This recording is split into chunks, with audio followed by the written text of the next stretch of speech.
And good morning, guys. It's 53 minutes after the hour on this Tuesday. Happy Tuesday, halfway through the month at the 15th here. Lot to cover. I think, Carrie, you mentioned it right. Yeah, we have a lot to cover here. I'm here to try at least give you a snapshot of how things look longer term. I know that many times when I talk about the long term, sometimes everyone expects a very detailed map all the way through, like, I don't know, February 2028, but I'm not going to be able to go that far. But I'll at least give you a case-by-case scenario of how things are evolving as we head to the second half here of the summer season.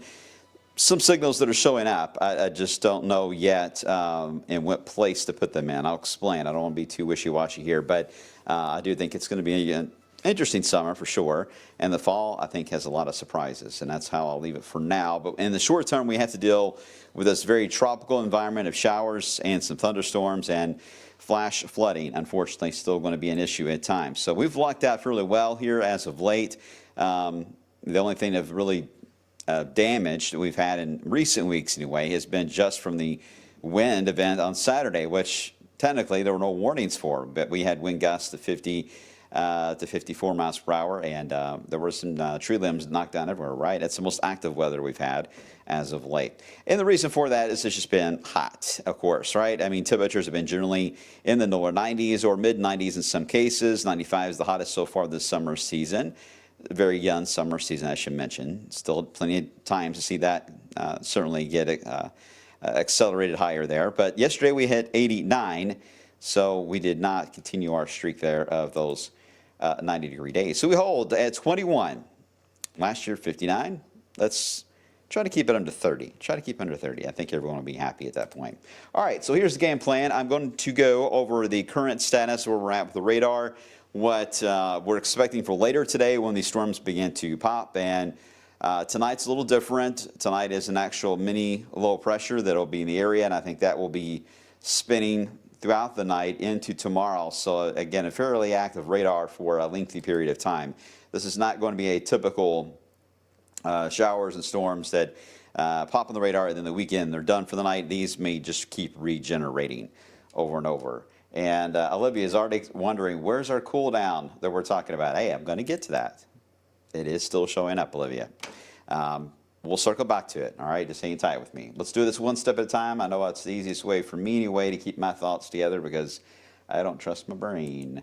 All right, live look there into Court and 80 here in Louisville, 80 into Salem. Now, we are starting off with more sunshine than what we had yesterday, so you can already tell that we're going to get very close to 90 today and may even crack that depending on how fast the cumulus clouds redevelop, and they should start to really bubble up in the sky roughly around 12:30. Seems about average time here that we see that take place. The rain yesterday scattered everywhere. Once again, it avoided my house, but it was some fairly heavy downpours and spots that needed some rainfall, especially into Harrison County. We even had the downpour right over Louisville.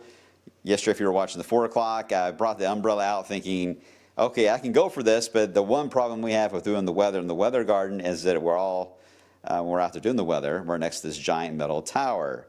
So if there's any type of lightning in the area, we can't be next to that. We got to run right back in. So there was zero lightning before I went out, so I was just hoping I wasn't going to become a human lightning rod because that's on my bucket list. And trying to mark everything off slowly but surely. Anyway, I didn't have to worry about it, but boy, it really became heavy just east of the weather garden and to the Cherokee Park area. So some of you did get some decent rain, but yes, some of you were missed. Now, the drought index, the ground is being sampled today. Based on the rain yesterday and even on Sunday, it really aimed in about the same spot I just showed you that was entering the very low end drought status. So I got a feeling when we get the new map on Thursday, we'll see, but I got a feeling at least this should be improved, if not eliminated altogether. Now, the problem is, especially if your yard looks like mine, we're starting to get a little more concerned that maybe we could get into a low-end drought status and other areas of wave country that are being sampled today. So we'll let you know on Thursday how that all turns out. So where do we stand now? Well, we have just the leading edge of, it's not typically or a typical low pressure we talk about in the weather map, the big L's and the red H's, or the blue H's for the high pressure. This is what we call an MCV, which is just a mesoscale convective vortex, almost like an MCV, or just something that can create big-time thunderstorms if they have a lot of support to them. This one doesn't have much more with it than the moisture. It's got the natural spin to it, so the problem you have with anything that is spinning with a lot of tropical moisture is that where it spins, the center of it, the eye of it, like a hurricane. That's what we're looking at, because right where that eye is the curl. And this is where the showers and thunderstorms will just keep regenerating along that little curled area, and will take its sweet time wandering through, especially southwest Indiana, all afternoon and all night tonight until about midday tomorrow, before finally we can get this through here. Now, because it is an MCV, it has more of what we talked about before on the keyboard. If I had to draw it, it's a little more of a comma shape to it. So you've got your actual circulation where the actual spin is, and then you've got a line of showers and thunderstorms on the southeast side. Looks like a half of a tooth, right? That part of the system, and my pen is doing something weird, so hold on, let me fix that. There's always something. Okay, there we go. So as this core, this little spin of the MCV develops, there will be a tail that'll come out like the number 9. And we've got to watch that tail portion of this, because this is going to be tracking northeast, and it will train. There'll be multiple rounds of showers and thunderstorms that will track along that, and that in combination with the center of the spin will be your 2 main areas to watch for rain totals that could easily get into the 1 to 3 inch range.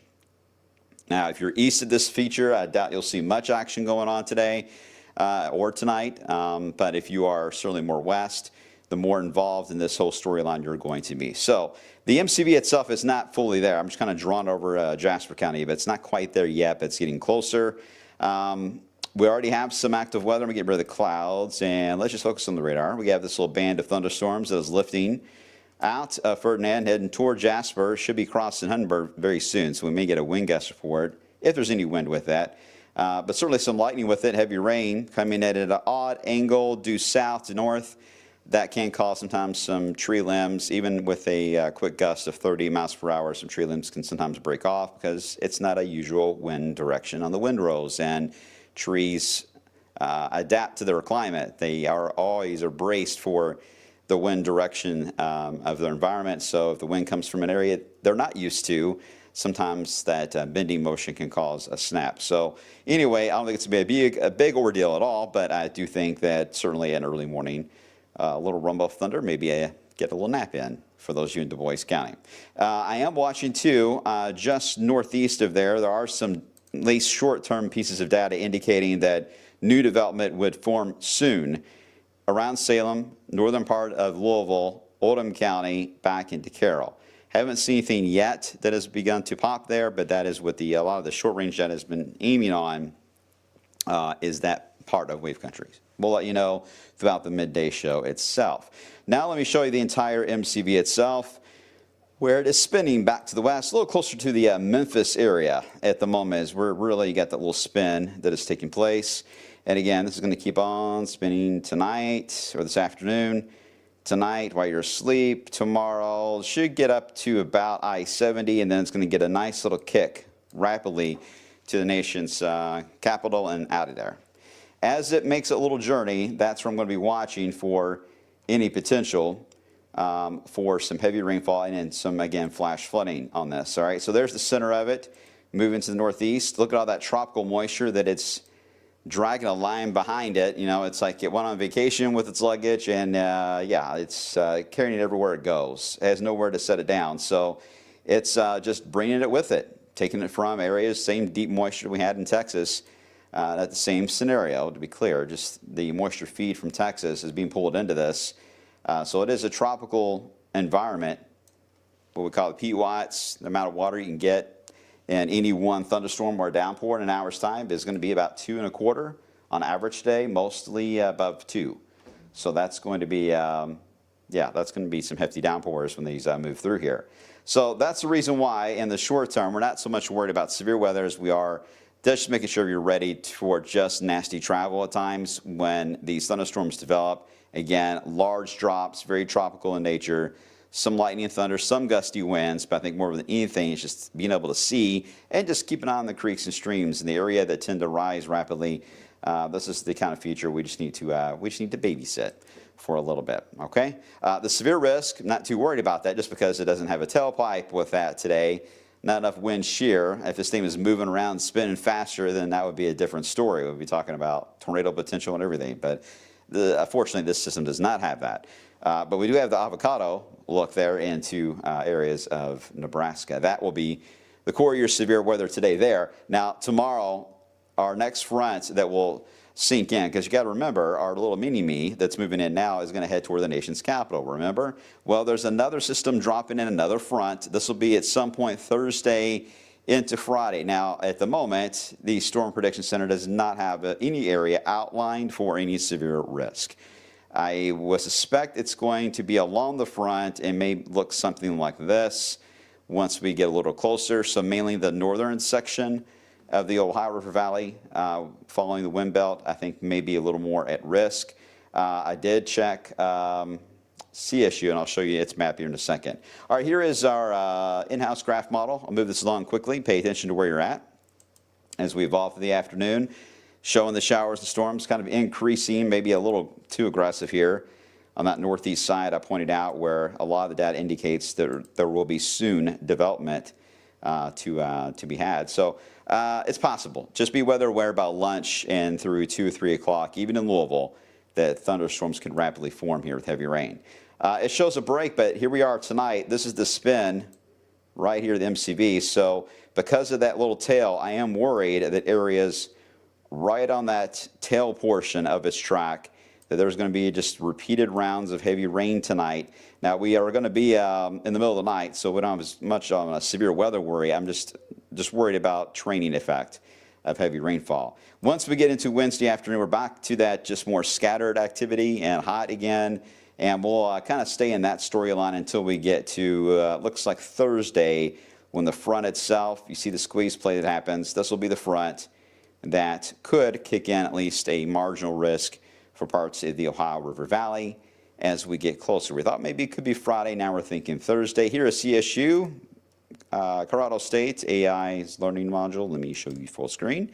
And yeah, it shows potential to get a maybe even a slight risk for Indiana and Ohio and Illinois. Again, we'll be on the southern edge of that. I don't think it's anything to worry about at all right now, but I just want to at least mention that potential is there. When it comes to the flooding, I thought I had it drawn here, but I didn't, so hold on one second. Let me see if I can bring it up. As far as heavy rain goes, because I'm not going to show you a ton of heavy rainfall maps because it is convective, so what will happen if I did that, it would show you all kinds of wild totals, and it would show you wild totals every time I showed it to you. So here's how I'm just going to word it. Just based on the track itself, this little MCV feature as it moves from Paducah to Evansville in central Indiana, the risk for 1 to 3 inches between now and really tomorrow morning is going to be found more in that zone of central and northwest Kentucky and southern Indiana. And the more south and east you are of Louisville, I think you may be too far east to really feel much of the impact from the actual spin here of this MCV. All right. Does that make sense? Type 3333 if you're good on how this will play out. Again, nothing major, nothing life breaking, record breaking here, but this is one that we just need to watch because it is got such a high water content. We don't like to sleep on this kind of stuff, right? Joanne, you're worried about the tropical system in the Gulf. I'm coming around to that next.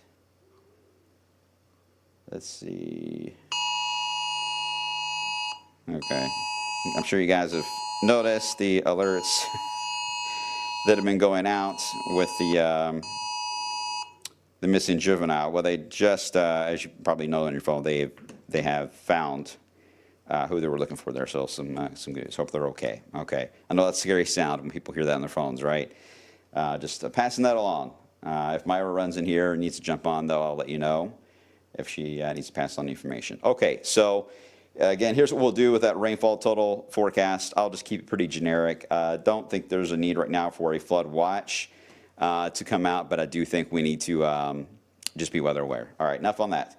So what's next on this game plan? Well, we've got to get past the little MCV feature tonight. We've got to get past this Thursday front for an increase in showers and some thunderstorms mixed in. I don't think there's going to be a lot of change, though, really, even into the weekend. I think we're going to be just facing more of the same here, guys. Every time we get a front that moves in, they either stall or just disintegrate into the southeast corner of the country. But they enhance the showers and thunderstorms. The tropics are alive, yes. The southeast corner, we'll come around to that. But the cool pocket of air that Olivia was looking forward to, and I am too, it's still there. It is still up there into Canada. But the problem is the weather pattern is not, everything is in the right place. It's a matter of playing pinball to whether or not it is going to just fall in the right slot here as we evolve into the end portion of July and early August. It is still possible. I think the models are still trying to vary about when, because you can see the last run of the Euro from last night, it was still trying to build in the heat ridge back into the area, but the next run that comes out, it will be completely collapsed with highs around 79. So give us some time for that to be sorted out. It's almost like the winter time. We're waiting for the first Arctic blast of the season to come dropping in. It's always 2 weeks later than what we say and the data says. So it's the same idea. But that's the way it's looking right now anyway, that we still got plenty of hot days ahead of us all the way through really the end, the way it's looking now, July. Just not as much thunderstorm action in the long term. This is going to be our stormy week and part of this weekend. I think after that, we may calm down a bit. Here is an update on the Invest number 93, which is now crossing Florida. This has been the storyline of very weak systems this year, but still causing big-time problems when it comes to flooding. It is forecast to continue its western track right into the northern Gulf, which is very shallow, very warm, bath water, and it is, yes, forecast to become a tropical storm, which the next name on the list would be Dexter. And the memes have started. What will Dexter do?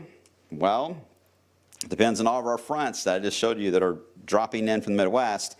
But if timing works out, there are at least some signs that it will try to drift into Arkansas or Mississippi. But even if it does, there's not a ton of agreement that the core of its spin will keep going. It may just move inland and kind of just fizzle out. Now, even with it fizzling in Arkansas or fizzling in Mississippi, we could still get its tropical moisture thrown over us. So we could still get some impacts, maybe indirectly, from Dexter, but it's still early. Let's see how it develops first, and we'll go one step at a time. All right, fair enough. All right, quick update on, yeah, it's time for everyone's favorite moment of the day where I draw real quick. I got to draw faster today because here's what we're going to do. You see the tropics coming to life. I still think that's an active or a huge catalyst in how things will play out into the month of August. Right now, the tropical waves coming off the coast of Africa are starting to get a little more life to them. Once we start to see that trend, we may get to more heat waves that will try to get established in the same spots. I think the core of the heat for the rest of the summer is really, let me redraw this. I think the core of the summer heat is going to be very much like this. And at times, this will shift over into our area, and at times, it'll get pushed back down to the southwest because the idea of just constant cold fronts dropping in out of Canada will constantly keep interrupting our heat waves. So this actually is playing out to be almost a typical summer, right? I mean, there's nothing really extreme here going on. I mean, as long as this holds, I mean, we're getting some hot weather, okay, out of record territory. We're getting some thunderstorms mixed in, not only on a daily basis, but at times we'll get a front with some enhanced thunderstorm activity on it. And it'll drop us down in temperatures for a bit. So I don't think it's a bad recipe. As we get into later into August, especially mid-August, there are signs that we are going to really cool things down on the eastern United States. The heat will become a little more lopsided, especially this corner of the country may end up trending near or below normal in temperature. But I run into the same problem as most meteorologists do and climatologists, is that when you get a signal like that, one thing that is a big question mark to it is that from cold shots of air or cool shots of air coming in from the northern part, or is this more of an issue of constant tropical systems that are moving in from the Caribbean that are recurving into our area, and therefore it's clouds and rain is the reason for that. So still a mixed signal for August, but I can tell you, other than these little small stretches of heat that we're getting of, you know, a few 95s, 3 or 4 95-degree days in a row, I don't see much out there that indicates anything longer than that. So I'm hoping that's good for the farmers out there and good for our mentality as well. There you go. That's my rambling today. Let me get right into the 10-day and into your questions before I have to jet out of here. Is it any, I know hurricanes have weakened over lands. It would have been technically still a hurricane over Kentucky. No, I don't think Ian was still classified as that because it had an odd turn to the northwest, then turned east-southeast. I think at that point it was considered extratropical. It had its spin to it, obviously, so it's, you know, where it came from is the same thing. But it's rare, although the National Hurricane Center they're putting more emphasis on inland hurricane warnings and watches. Before they would just focus mainly on the beaches and areas just barely inland.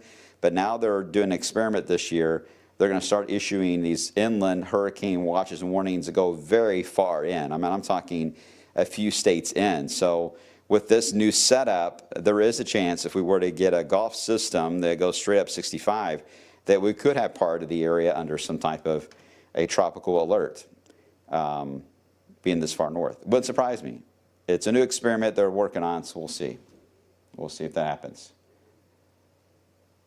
Any sign of fall in the next 30 days? Well, we'll get some teases, but fall around here is on average, and I know it does vary, but we can almost bet on the first weekend of September, you have something at least in the 10-day at that point, or showing up just beyond the 10-day when you get to the first week of September.